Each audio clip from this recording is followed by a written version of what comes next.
네, 여러분 반갑습니다. 김현철이라고 합니다. 자, 우리 인강 듣는 학생들도 반갑고요. 여기 계신 분들은 빨리 합격해야 되는 사람들이죠. 그렇죠? 이제 사회라는 과목이 없어질 거기 때문에 1년, 2년 네, 결판을 보셔야 되는 그런 절박성을 가진 배수진을 친 사람들이다. 이렇게 보고 그러다 보니까 좀 더 다른 과목에 임할 때보다 좀 더 적극적으로 공부를 하시지 않을까 기대를 해봅니다. 자, 먼저 제가 사회에 대한 설명 좀, 공무원 사회에 대한 설명 좀 드리고, 그 다음에 수업 어떻게 진행될지, 그 다음에 여러분들 어떻게 이제 수업 끝나고 복습을 하실지, 이 세 가지 설명 오리엔테이션 한 10분, 15분 정도 하고 시작하도록 하겠습니다. 먼저 공무원 사회는 고등학교 사회를 기반으로는 하고는 있어요. 그런데 고등학교 때 배운 사회 전체를 다시 공무원 사회에서 다루고 있는 건 아니고 법과 정치라고 부르죠. 법과 정치, 사회문화, 경제 이렇게 딱 세 가지만 다룹니다. 그래서 세 가지라고 볼 수도 있고 또 네 가지라고 볼 수도 있고 법과 정치, 그다음에 경제, 사회문화 이렇게 세 가지 영역으로 이렇게 나누는데 세 가지 영역으로 나누는데 각각의 공부 방법이 약간 좀 달라져야 돼요. 그리고 출제는 가장 스탠다드한 출제는 5입니다. 우리가 총 20문제 나오잖아요. 이렇게 5문제씩 나와요. 법 5, 정치 5, 경제 5, 사회문화 5 이렇게 5문제씩 나오고 약간 변형을 준다, 베리에이션을 준다라고 하면 여기 정치가 약간 줄어들어요. 한 4개로 줄어들 수 있고 사회문화가 한 4개로 줄어들 수 있고 경제가 7개가 될 수 있고 특히 이제 서울시 문제 같은 경우에는 경제가 한 8개까지, 9개까지 나온 적도 있어요. 경제가 많아진다라고 하는 것은 법은 워낙에 우리가 법과 정치에서 다루는 법 자체가 많기 때문에 법은 줄이기가 좀 힘들어요. 그래서 정치하고 사회문화에서 약간 줄이고 경제가 올라가는 방식으로. 그런데 지금까지 국가직과 지방직 웬만한 스탠다드한 인사혁신처에서 내는 시험 문제들은 거의 5의 법칙을 지키고 있다. 이렇게 보시면 되겠습니다. 그 다음에 이 법과 정치 같은 경우에는 이번에 공무원 사회 어려웠다, 사회 문제 어려웠다 그러면 법과 정치는 약간 지엽적으로 나와요. 지엽적으로. 그러니까 안 나오던 것들이 갑자기 툭 튀어나오는 거죠. 이렇게 되면은 워낙에 이거는 양이 많기 때문에 그렇게 지엽적인 문제들이 나옵니다. 지엽적인 문제들이 많이 나와요. 지엽적인 문제들이 많이 나오고 그 다음에 경제랑 사회문화는 다행히도 한 번도 출제 포인트를 벗어나서 어렵게 나오진 않습니다. 출제 포인트는 변하지 않는데 다만 뭐가 변하는 거예요? 물어보는 방식이 바뀌는 거예요. 물어보는 방식. 이거는 유형의 변화를 줍니다. 유형 변화를 줘요. 그러니까 표로 물어봤다가 그래프로 물어봤다가 뭐 똑같은 탄력성을 물어보더라도 뭐 공급 탄력성을 물어봤다가 수급 탄력성을 물어봤다가 약간의 그런 식으로 물어보는 방식의 변화를 주는으로써 그러니까 주는 자료 있죠. 이게 주로 자료 제시형 문제 많이 나와요. 경제하고 사회문화는 여러분들이 사회 어렵다라고 느끼는 건 대부분 자료 해석이 잘 안 되시는 거예요. 자료 해석이 잘 안 되시는 거고 특히 경제에서 수식이 나오고 그러면은 난 수학 못하는데 라는 생각 때문에 힘드신 거죠. 근데 미리 말씀드리면 공무원 사회에서 나오는 경제는 사칙연산이 나오는 겁니다. 더하기, 빼기, 곱하기, 나누기. 여러분 다 하실 줄 아시는데 약간 사람이 이렇게 공부를 안 하고 혹은 수치를 자주 안 보고 이렇게 살면은 뭐가 사라지냐면 제일 먼저 나누기에 대한 개념이 좀 사라지더라고. 제일 먼저. 그래서 이제 분수에 대한 이해라든가 비율에 대한 이해를 좀 잘 못하는 게 있는데 그것만 살짝 극복하시면 되는 거예요. 그래서 수학을 못해서 경제를 못한다라는 말은 성립되지 않는다. 경제의 개념을 정확히 몰라서 자료를 이해 못하는 거지 자료 자체가 어려운 건 아니다라는 거고 그건 제가 경제 파트 들어가면 좀 더 자세하게 경제 자료를 보는 방법을 좀 말씀드리도록 하겠습니다. 이렇게 유형 변화를 통해서 이제 베리에이션을 주는 거예요. 난이도 조정을 합니다. 그래서 법과 정치는 제일 좋은 방법이 많이 읽는 거예요. 이거는 꼼꼼하게 많이 읽는 거고, 요거는 많이 읽는다고 해서, 즉 내용을 많이 안다고 해서 문제가 풀리진 않아요. 그러니까 예를 들면 우리가 이제 사회문화 시간에 빈곤에 대해서 배우거든요. 빈곤. 그럼 빈곤이란 이런 거다. 절대적 빈곤이란 이런 거고, 상대적 빈곤이란 이런 거다. 뭐 절대적 빈곤은 최저생계비 이하를 얘기하고, 그 다음에 뭐 상대적 빈곤은 중위소득의 50% 이하를 얘기한다. 라는 개념을 알아도 주어진 자료를 해석 못하면 문제를 못 푸는 거예요. 그러니까 이거는 문제를 좀 많이 풀어봐야 돼요. 다양한 문제 훈련을 많이 해야 된다. 이 영역 안에서도 대응 방법이 좀 다른 거예요. 경제도 마찬가지입니다. 경제도 우리가 탄력성이라 이런 거구나 라고 해서 문제를 풀 수 있는 건 아니에요. 그러니까 우리가 알고 있는 개념과 이론과 문제 사이에 약간의 강이 흐릅니다. 강이. 예. 여러분 한국사 시간에 환호 배웠어요? 환호? 네, 그만할게요. 자, 환호라는 거 이렇게 무덤 주변에 이렇게 약간의 물 같은 것들 이렇게 하는 거거든요. 그리고 마을 주변에 이렇게 치면은 적들이 침범할 때, 외부인들이 침범할 때, 물이네 하고 약간의 불편함을 겪는다는 거예요. 그런 것처럼 문제와 이론 사이에 약간의 강이 흐르는 경우다. 경제와 사회문화는. 그래서 이론 공부도 잘해야 되겠지만 이론 안다고 해서 문제를 바로 풀 수 있다고 생각하면 안 된다. 문제를 풀기 위한 훈련은 따로 많이 해야 된다. 그래서 우리 기본이론 수업 시간 지금 제가 진행할 때도 문제를 좀 상대적으로 경제와 사회문화에서 제가 좀 많이 풀어드리려고 노력을 하도록 하겠습니다. 그러면 수업이 어떻게 진행될 거냐라고 보면 일단 칠판 수업이 진행될 거예요. 그래서 판서를 제가 할 거거든요. 여기다 판서를 하는데 이 판서 그대로 여러분들이 좀 필기를 해두셔야 돼요. 그리고 두 번째 판서하고 제가 기본서 정리를 해드릴 거예요.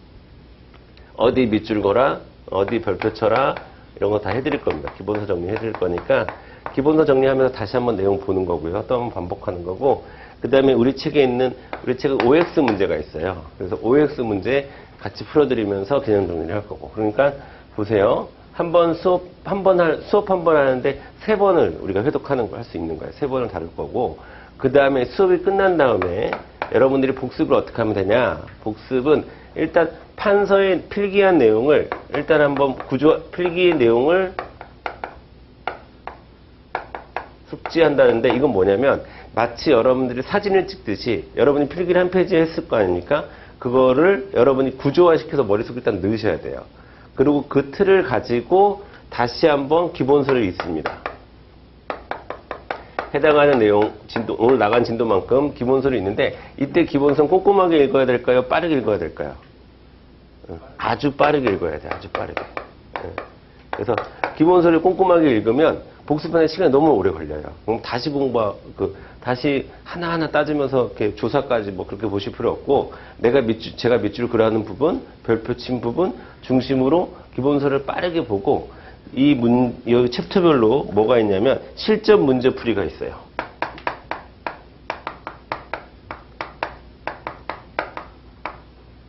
실전 문제풀이에 일부는 제가 수업 시간에 풀어드리는 문제가 있을 거예요. 근데 다 풀지는 않을 거고, 실전 문제풀이 중에서 꼭 지금 이 개념을 설명하기 위해서 이 문제가 필요하다라고 하는 것만 한두 개 뽑아가지고 풀 건데, 그거 외에 모든 실전 문제를 여러분들은 수업 끝난 다음에 복습할 때 푸시는 겁니다. 이 기본서에 있는 실전 문제를 얘기하는 거예요.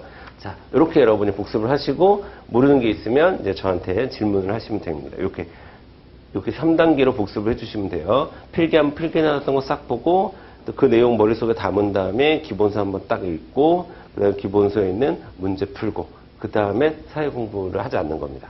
그래서 아시겠지만, 여러분들 합격을 좌우하는 것은, 제가 사회 과목을 담당하고 있긴 하지만, 없어지는 마당에 말씀을 드리면, 국어, 영어, 한국사에서 결파에 나요. 그 이전에도 그랬고, 지금도 그렇고 마찬가지입니다. 그래서 국어, 영어, 한국사가 또 분량이 많아요. 또 행정학이나 행정법이나 같이 준비하시는 분들은 상대적으로 행정학이나 행정법이 좀 양이 좀 많아요. 그러니까 사회에서는 최대한 부담을 빼고 가야겠다. 그래서 내가 나중에 사회 공부를 쭉 정리해야지라고 하지 마시고, 지금 수업 들을 때 정리해야지 라는 생각으로 공부를 하시고, 수업 끝나자마자 딱 한 번 복습하는 걸로 사회 공부 끝내야지. 나중에 이렇게 그런 생각으로 사회는 해주시는 게 전체 여러분들이 수험생활을 이끌어가는데 도움이 될 것 같습니다. 그래서 오늘은 법과 정치부터 순서대로 나갈 텐데 제가 원래는 경제부터 보통 수업을 했습니다. 그리고 지난번 시즌 촬영할 때는 경제부터 수업을 했었는데 경제부터 하니까 많은 사람들이 한 경제 탄력성 들어가고 이렇게 막 들어가니까 사회가 어렵구나. 내가 속았다. 이러고 이 속았다는 생각이 사람이 되게 힘들게 해. 그래서 내가 속았다.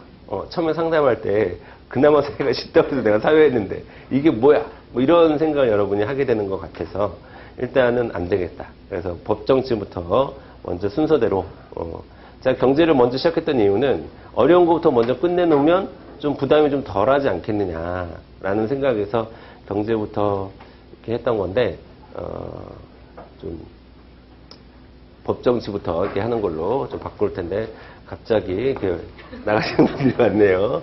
네, 교재를 딴 거 갖고 오셨나 봐요, 그죠? 자, 법정치부터 들어가도록 하겠습니다. 자, 여러분 역사학자 중에 여러분 제일 유명한 역사학자가 누군가요? 역사학자 하면 딱 누구 떠올라요? 그치? 이에츠카 이렇게 좀 정상적인 분이시죠. 이에츠카가 떠올라 역사란 무엇인가?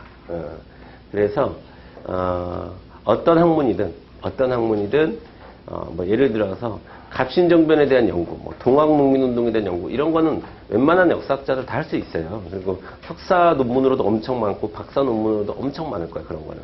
그런데 역사란 무엇인가 이런 거는 대학자가 아니면 얘기 못 하는 거거든요. 근데 우리는 시작하자마자 제일 먼저 배우는 게 정치란 무엇인가 여기서부터 배우는 겁니다. 그리고 모든 사회 과목은 여러분 다 그렇게 시작합니다. 오늘은 이제 법정치를 시작하니까 정치란 무엇인가부터 이제 공부를 하지만 경제 들어가잖아요. 그럼 경제란 무엇인가? 그 다음에 사회문화 들어가면 사회문화란 무엇인가라고 일단 개념부터 잡는 겁니다. 그래서 아까 역사학계에 이에츠카라고 하는 사람이 있다면 정치학계에는 이스턴이라는 학자가 있어요. 이스턴이라는 학자가 있는데 이스턴이라는 학자가 이제 굉장히 이제 정치학계에서는 나름대로 이제 큰 대학자인 거예요. 근데 뭐 정치학이라는 것 자체가 근데 우리나라 역사 속에서 쭉 발전해온 그런 학문은 아닙니다. 그런 학문은 아니고 근대 이후에 유럽에서 들어온 학문이다. 정치학이라는 것 자체가. 그럼 우리가 공무원 사회에서 배우는 정치학도 다 유럽 사회에 기반한 정치학이다. 이렇게 이해를 하시면 되겠습니다. 그래서 그 정치학자 중에서 이스턴이라는 학자가 뭐라고 얘기했냐면 정치란 사회적 희소가치를 권위적으로 배분하는 것이다. 라고 이스턴이라는 사람이 얘기했어요. 자, 그럼 중요한 것은 여기서 사회적 희소가치가 뭐냐? 자, 요 희소라는 단어는 여러분 좀 중요해요. 희소라는 단어는 자, 우리가 이건 경제 시간에도 배울 거기 때문에 희소라는 단어가 항상 나오면 여러분 존재하는 것보다 욕망이 더 크다라는 거. 욕망이 더 크다.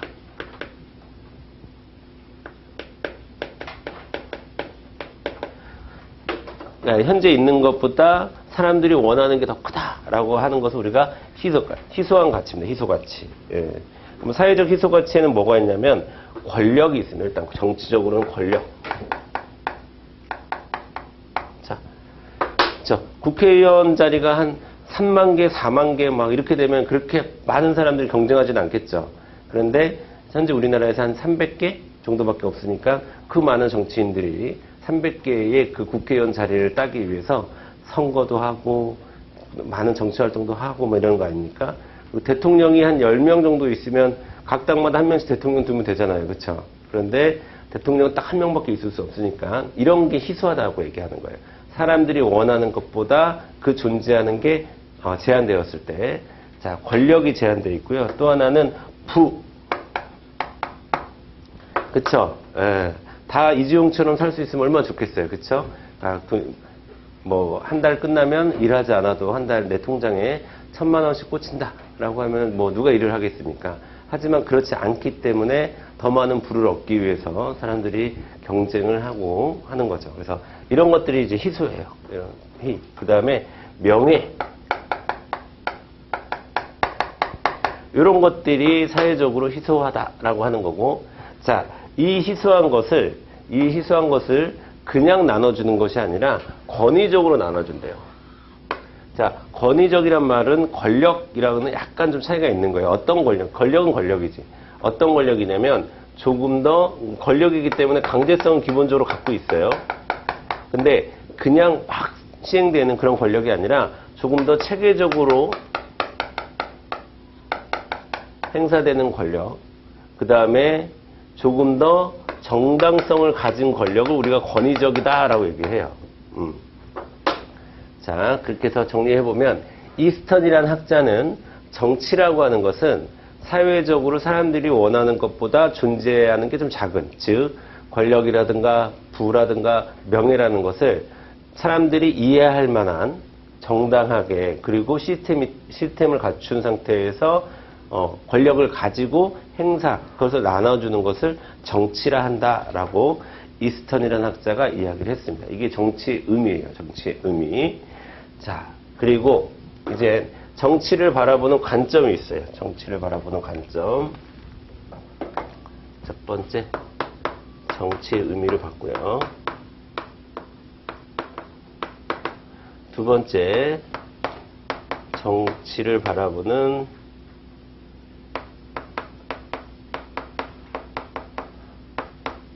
관점 있는데, 이건 두 가지가 있습니다. 두 가지. 국가현상설이라는 게 있고요.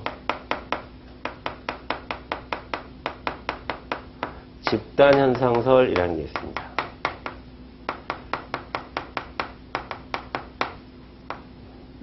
자, 먼저 국가현상설이라고 하는 것은 정치라는 것을 약간 좁게 보는 거예요. 좁게. 이거는 그래서 좁은 의미의 정치, 이거는 넓은 의미의 정치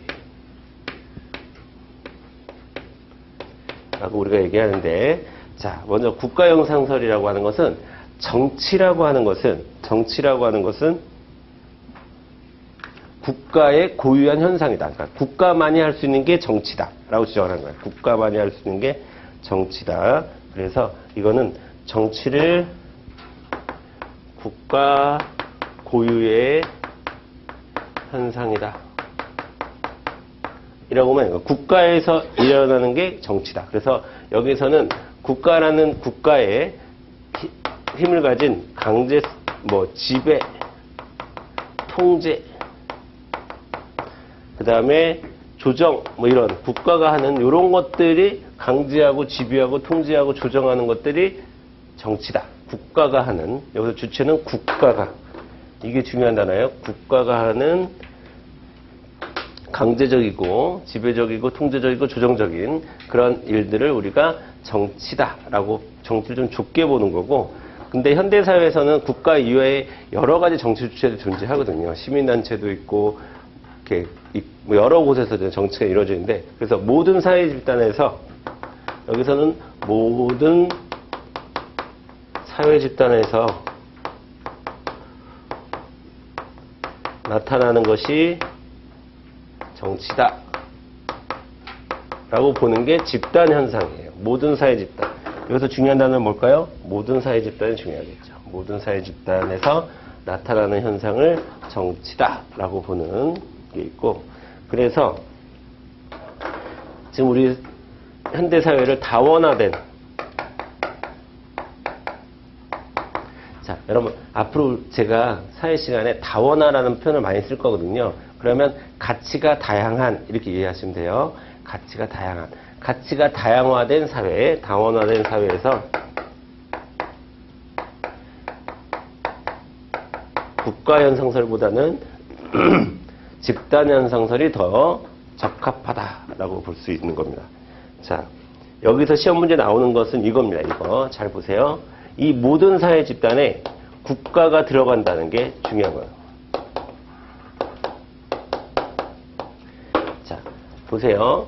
국가현상설은 국가의 고유한 현상의 정치라고 보는데, 집단현상설은 국가를 포함한 상태에서 모든 사회 집단에서 나타나는 현상이 정치다라고 보는 거니까 이것의 관계를 보면 어떻게 되겠어요? 포함 관계가 되는 거예요. 국가 현상설을 집단 현상설이 포함한다. 그러면 맞는 겁니다. 예. 자, 왜? 집단 현상설에서 이야기하는 집단에 모두 포함되니까 국가도 포함되니까. 국가도 포함되니까. 자, 시험 문제가 나오면 여기에서 좀 나올 수 있어요. 지금 이 관점이 국가 현상설이냐 집단 현상설이냐라고 나올 수 있고, 그 정도 좀 먼저 보도록 하고요. 그 다음에 우리 교과서 순서랑은 약간 다른데, 제가 사회계약설 얘기를 좀 먼저 좀 여러분들한테 하도록 하겠습니다. 사회계약설.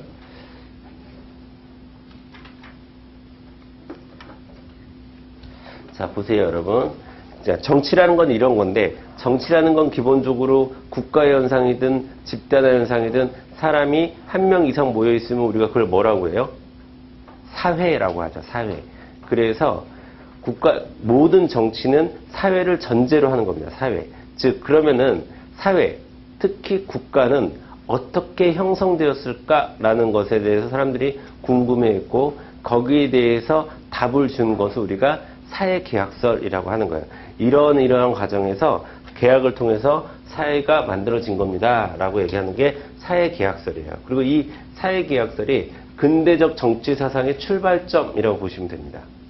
왜냐하면 근대의 정치를 열었던 사건은 시민혁명이에요. 그 시민혁명에 직접적인 영향을 준 사상이 바로 사회계약설이거든요. 그래서 지금 이 시간에는 사회계약설에 대한 이야기를 좀 할 텐데, 이게 지금 오늘 하는 수업 중에서 제일 중요한 시간이에요. 지금 이 사회계약설이. 이 사회계약설은 이렇게 생각하시면 돼요, 여러분. 시험에 한 3번 우리가 만약 시험을 2번이나 3번 보죠. 3번 보면 2번, 2번 보면 2번. 어쨌든 2번 이상은 나옵니다. 그러니까 지방직, 국가직 2번 본다. 그러면 지방직, 국가직, 서울시 이렇게 봤다. 만약에 예를 들면, 그럼 지방직, 국가직에 나오거나 지방직, 서울시에 나오거나 국가직, 서울시에 2번은 나와요. 매해.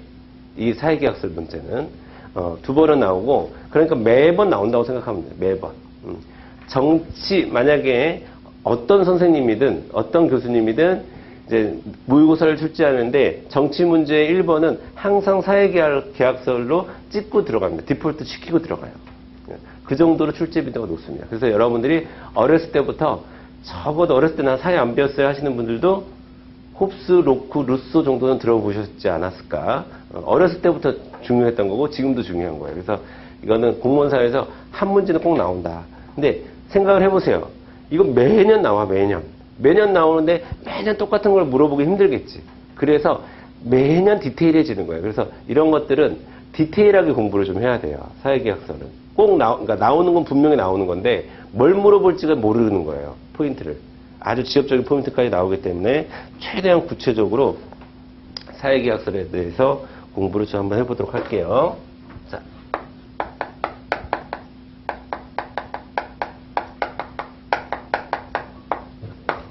자, 사회계약설은 여러분 제일 중요한 게, 우리가 사회계약설 그러면은 여러분 머릿속에 제일 먼저 떠오르는 게 홉스, 로크, 루소, 이 각각의 차이점은 뭐지?를 생각하시는데, 실질적으로 보면 시험 문제는 거기서 많이 안 나와. 그러니까 선지를 보면 거기서 한두 개 나오고, 진짜 선지가 많이 나오고 변별력 있는 선지는 어디서 나오냐? 사회계약자들 모두가 포함되는 공통점 시험 문제 나오는 거예요. 공통점. 이건 이제 역사적인 어떤 배경 같은 것도 좀 알아야 되거든요. 자, 우리가 근대 이전의 사회를 무슨 사회라고 하죠? 중세사회라고 하죠. 중세사회의 가장 큰 특징은 뭡니까? 신이 지배하던 사회입니다. 신이 지배하던 사회.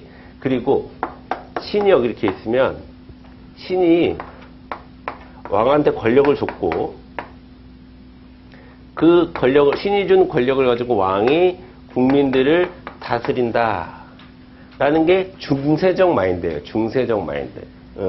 그래서 우리가 이것을 뭐라고 하냐면, 신이 왕한테 모든 권력을 줬다라는 걸 우리가 왕권 신수설이라고 얘기합니다. 왕권은 신으로부터 받은 것이다. 그런데 우리가 지금 배울 사회계약서는 이 기본 시스템을 부정하는 거예요. 그 기본 시스템을 부정하는 거예요. 어디서 시작하냐? 아니다. 보니까 신이 왕한테 권력을 준 게 아니라 신이 모든 백성에게, 모든 사람들에게 권력을 준 것이고, 자, 그 사람들이 모여서 필요하기 때문에 왕과 같은 어떤 정치 시스템을 만든 것이다. 뭐 이게 왕이 될 수도 있고 공화정이 되면 민주 정부가 될 수도 있고 뭐가 될 수, 어쨌든 국민들이 계약을 통해서 사회를 만든 것이다. 이렇게 생각이 바뀌어 버렸어요. 즉 왕과 국민의 위치가 바뀌어 버린 거예요.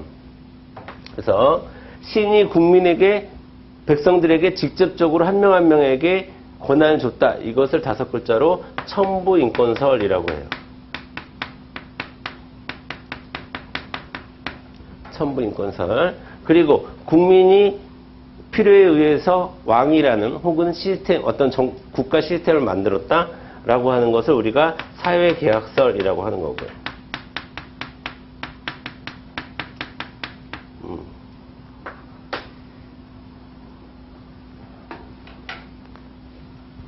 그래서 모든 사회계약설은 자 보세요. 모든 사회계약설은 첫 번째, 자 모든 사회계약설은 이렇게 여러분 정리를 해주세요. 모든 사회계약설은 계몽사상의 영향을 받았다.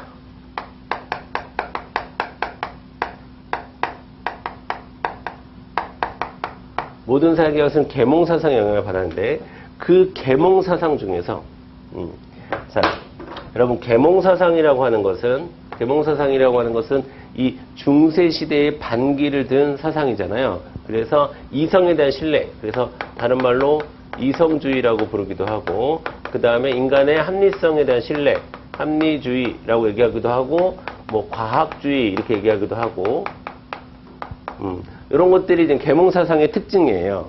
계몽사상의 특징인데 이 계몽사상 중에서도 어떤 사상의 영향을 받으면 가장 대표적인 게 이겁니다. 이거. 계몽사상 중에서도 천부인권설의 영향을 받은 거예요. 천부인권설의 영향을 받은 것이 사회계약설이고, 그래서 사회계약설이 나왔고, 그리고 나서 이 사회계약설의 영향을 받은 것이 시민혁명입니다. 제가 레볼루션의 약자로 R이라고 쓸게요. 시민혁명이 되는 거예요.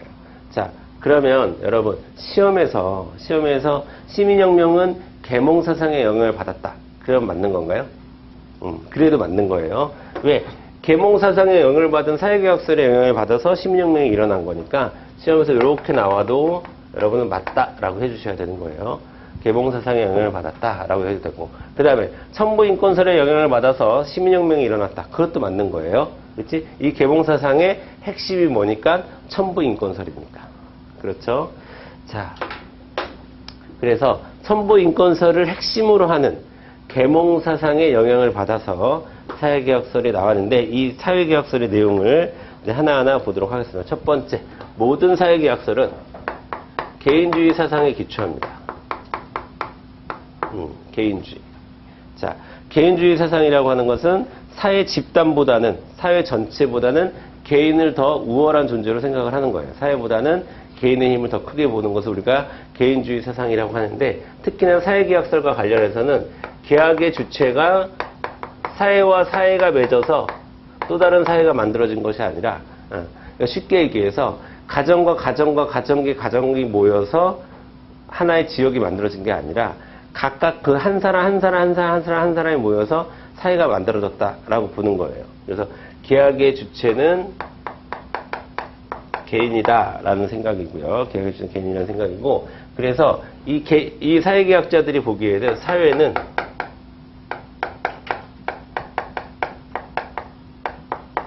개인의 합이 되는 겁니다. 개인의 합. 사람들이 다 모이면 그게 그냥 사회가 되는 거예요. 사회라는 존재 자체가 있는 게 아니라 개인이 모이는 것을 사회다라고 인식을 하는 겁니다. 사회는 개개인의 합이 된다라는 게 개인주의적인 사상이고, 자, 여기에서 또 시험 문제가 뭐가 나오냐면, 여러분 잘 보세요. 그러니까 개인주의, 지금 우리가 지금 정치 파트에서 개인주의를 다루고 있지만 우리가 나중에 또 사회문화를 공부할 때 사회 명목론, 사회 실제론, 뭐 미시적 관점, 거시적 관점 뭐 이런 걸 공부하거든요. 그래서 시험은 같이 나옵니다. 같이. 시험 볼 때, 여러분이 시험 볼 때 본 문제는 법과 정치. 그 법과 정치가 표시되어 있고 질문이 나오지 않아요. 그러니까 이건 왜 법정치 문제에 사회문화 내용이 들어와 있지? 여러분이 아무리 저항해봐야 필요 없습니다. 출제자는 그냥 사회예요. 출제자한테는. 그래서 사회문화 시간에 우리가 배우는 내용 중에서 사회계약설은 뭐랑 연결이 되냐면 사회명목론이라는 것과 연결이 돼요. 그리고 이런 관점을 개인, 사회를 중심에 두는 관점 우리가 거시적 관점이라고 얘기하고요. 개인을 중심에 두는 관점을 미시적 관점이라고 하거든요. 그래서 이건 미시적 관점입니다.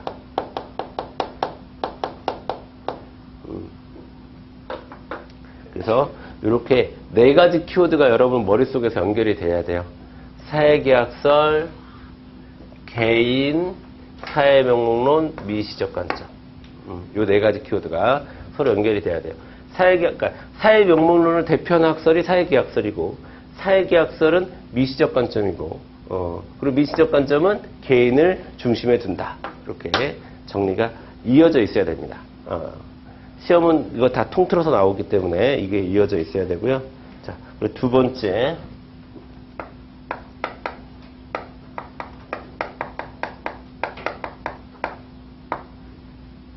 모든 계약은 인위적이고 자발적인 계약입니다. 자, 그러니까 이걸 다른 말로 얘기하면 모든 계약은 구성원들의 동의에 기초한다. 한마디로 얘기하면 사회는 있어야 되니까 있는 게 아니라는 거예요. 국가는 있어야 되니까 있는 게 아니라는 거야. 우리는 당연히 국가 속에서 태어나고 지역 속에서 태어났기 때문에 경기도라는 게 있는 거구나, 대한민국이라는 게 있는 거구나 이렇게 생각하지만 사회계약자들의 눈으로 보면은 대한민국은 원래 있었던 게 아닌 거야. 그러면 여기 사는 사람들의 동의에 기초해서 대한민국이란 나라가 만들어지고 유지되는 거다라고 보는 거예요. 관점을. 대한민국이 있기 때문에 내가 있는 거가 아니라 내가 대한민국을 필요로 하기 때문에 우리 서로 약속을 맺어서 대한민국이라는 국가를 만든 거다라고 생각을 한다는 겁니다. 예. 원래 있었던 것이 아니라 일부러 만든 거라는 거예요. 그래서 인위적이라는 표현을 쓰는 거예요. 그리고 누가 강제한 것이 아니라 스스로 필요해서 만들었다는 차원에서 자발적이라고 얘기하는 거예요. 그러면 왜 그들은 사회를 만들었을까라는 것은 거기에 대해서 그러면 왜 그들은 사회를 만들었냐? 라는 질문에 모든 사회계약자들은 다 똑같이 대답을 합니다. 자, 한마디로 얘기하면 자연 상태가 자연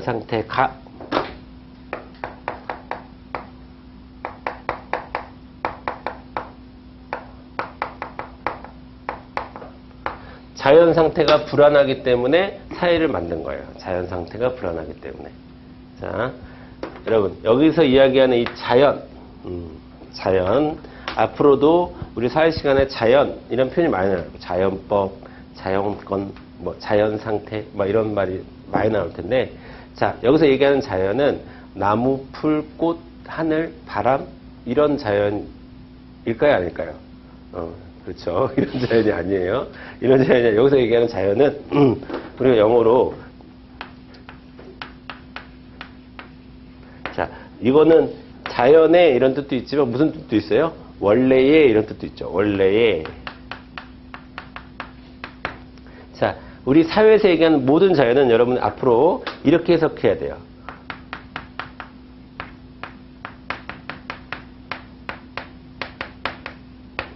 이렇게 혹은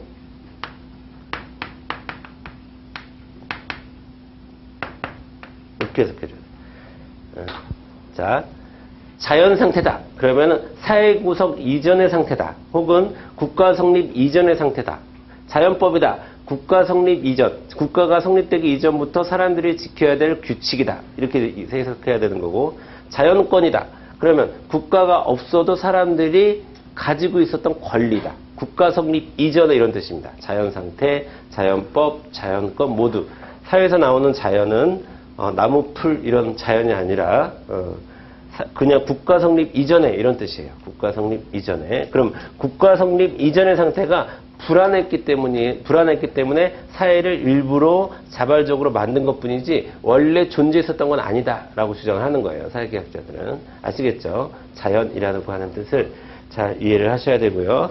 그 다음에 세 번째로 여기다 쓸게요. 세 번째로 모든 사회계약서는 국가 권력을 제한하는 이론입니다. 자, 그들에게 있어서 국가라고 하는 것은 목적이 아니라 수단에 불과한 것입니다. 즉, 아까도 얘기했지만 국가라고 하는 것 자체가 목적이 되는 것이 아니라 우리가 필요하기 때문에 수단적으로 만든 것이다 라고 생각을 하는 거예요. 그래서 잘 보세요. 자, 사회계약설이 계몽사상의 영향을 받았다는 점, 그 다음에 시민혁명에 영향을 끼쳤다는 점, 그 다음에 개인주의를 기초로 한다는 점, 모든 계약은 구성원의 동의에 의해서 한다는 점, 그 다음에 그들이 사회를 만든 이유를 한마디로 얘기하면 자연상태가 불안하기 때문이라고 하는 거, 이 모든 것들이 홉스, 로크, 루소 모두에게 해당되는 거예요. 모두에게. 그럼 좀 이따 배우겠지만 홉스는 군주주권론을 주장하는 사람이거든요. 군주의 주권을 주장하기 때문에 홉스는 왕권신수설이다 이러면 틀리는 거예요. 그러니까 홉스는 군주주권론이긴 하지만 왕권신수설은 아니야. 왜? 모든 사회계학자들은 어디서 출발해요? 여기서 출발하는 거예요. 여기서 출발하는 거예요. 천부인권설 여기서도 출발하는 거예요. 그래서 왕권신수설이라는 단어는 모든 사회계학자에게 어울리지 않는 말이 되는 겁니다. 아시겠죠? 이런 것을 기초로 해서 이제 우리가 홉스, 로크, 루소의 차이점을 배울 텐데 하나만 더 얘기하면 여기서 제가 시민혁명 얘기했잖아요. 시민혁명. 좀 이따가 우리가 공부를 하겠지만 미리 좀 땡기면 로크의 사상 중에서 뭐가 있냐면 저항권 사상이 있어요.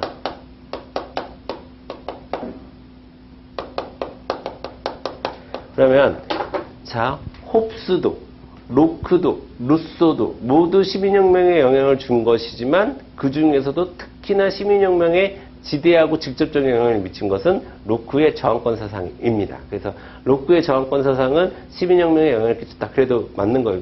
가장 많은 영향을 끼친 것은 로크의 저항권 사상이에요. 물론 홉스의 생각도 이 순서를 바꾼 사람이 홉스니까. 자, 여러분 보세요.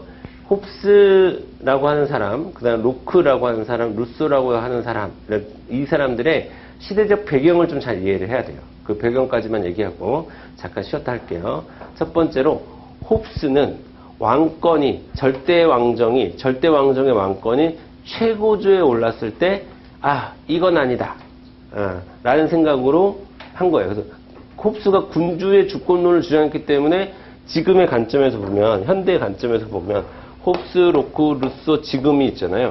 지금의 관점을 보면 홉스가 가장 보수적으로 보여요. 지금의 관점으로 보면. 왜? 이 둘은 국민주권론이고 홉스만 군주주권론이거든. 이따 공부하면 알겠지만. 그런데 이 관점으로 보면 안 돼요. 어떤 관점으로 봐야 되냐면 이 관점으로 봐야 돼.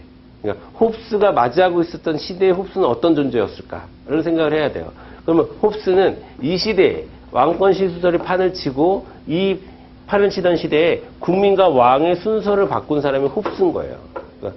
그러니까 쉽게 얘기해서 홉스가 가장 큰 탄압을 받았어요. 군주주권론을 주장했음에도 불구하고. 왕의 입장에서 보세요. 군주주권론을 주장했다고 해서 그래 착하네 이렇게 생각하는 게 아니라 왕과 국민의 왕과 국민의 순서를 바꿔버리는 사람이 홉스인 거예요. 굉장히 기분 나쁜 존재죠. 왕의 입장에서 보면.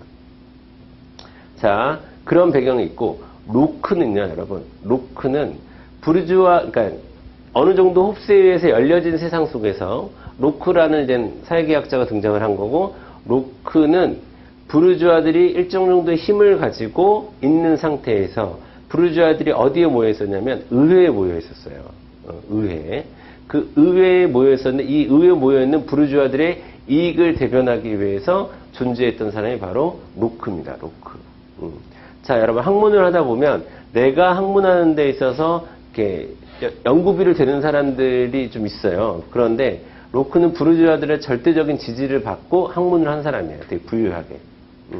그리고 루소 같은 사람은 프랑스 혁명당, 그러니까 완전 더 로크보다 더 이제 더 열려진 세상 속에서 아주 자유롭게, 아주 사람들이 모두가 다 정치적이고 모두가 다 사회 참여적인 그러한 혁명기에 등장한 사람입니다. 그래서 저는 여러분께 어떻게 생각하시느냐 이미지를 제가 그림을 잘 그리면 여러분들한테 그림을 그려드리겠지만 그림을 잘 못해서 말로만 설명드리면 광대뼈가 툭 튀어나오고 눈이 쏙 들어가고 깡마르고 왠지 불안한 눈빛을 갖고 있는 사람이 홉스입니다. 홉스.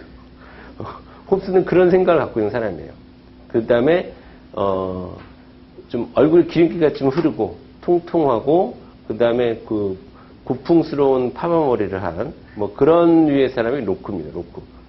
실제로 어떻게 생겼는지는 몰라요. 그러니까 우리가 그렇게 상상을 하자라는 거예요. 그 사람의 생각을 외모로 표현하면 그 다음에 순정 만화에 나오는 주인공처럼 눈이 반짝반짝하고 세상 막 순진무구하고 고생도 별로 안 해본 것 같고 막 그러한 느낌의 사람이 루소예요.